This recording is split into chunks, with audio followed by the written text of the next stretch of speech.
कहली कि जाके तू तनी देवता लोग के नाम के भाषा में बोली हो तई कहले का कहो हम कहे ई मत कहियो कि श्री गणेश कही जाओ श्री गणेश जाके कहले कि श्री गणेश होखे तो मोगी जनस के मंगर भूखल बड़े खाए बरा कुछ ना बोलस बेचारू अपन लौट आइले 2 दिन 3 दिन गइले श्री गणेश होखे आ ओकरा बुझाओ ना कि शुरुआती के कहल जाला एगो पुरनिया काकी से पूछले कि काकी श्री गणेश माने का होला चुप सोग मारी हेरे चौथा दिन गइले कहले कि श्री गणेश होखे बस के श्री गणेश पूछ कर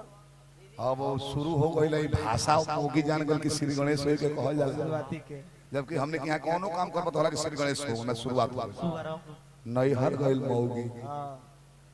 ई हो गइल अच्छा ससुराली गइले बाद में आ तोले जानी कि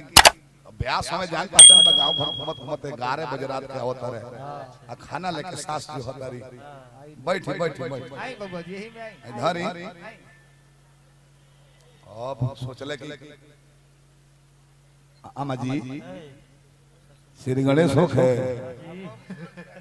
तो वो जान कि शुरू करे कहत तो पुरनिया जान गई आई पर मौगी डराई पिया ही माई से कहता श्री गणेश करे के मारो दा ना जाने कि खाना शुरुआती करे कहल जाता जे भोजन होखे फिर जब दोबारा कहले कि श्री गणेश होखे सास कहले कि होखे तले दूसरा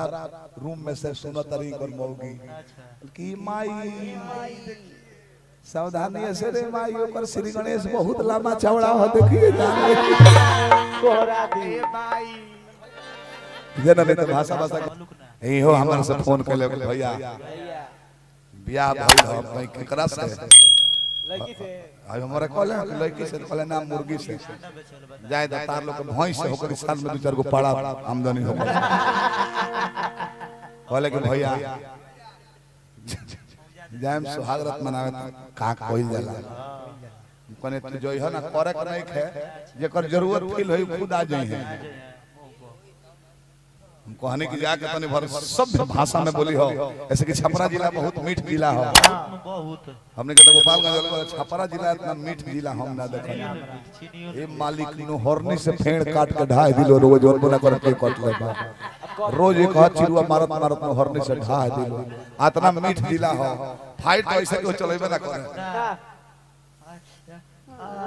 मार दे कि मार दे हां हम जाई लेता हो जा शिक्षा मिलेला इजाजत है अच्छा हम अपना मेहरारू के सुहागरात मनावत रहली ओ जे तू का करत रहल माने रोवे बताई अपना मुंह से हम हो लइकवा तरह कहले सब कमले समले स्टोन बात ना कहो ना ना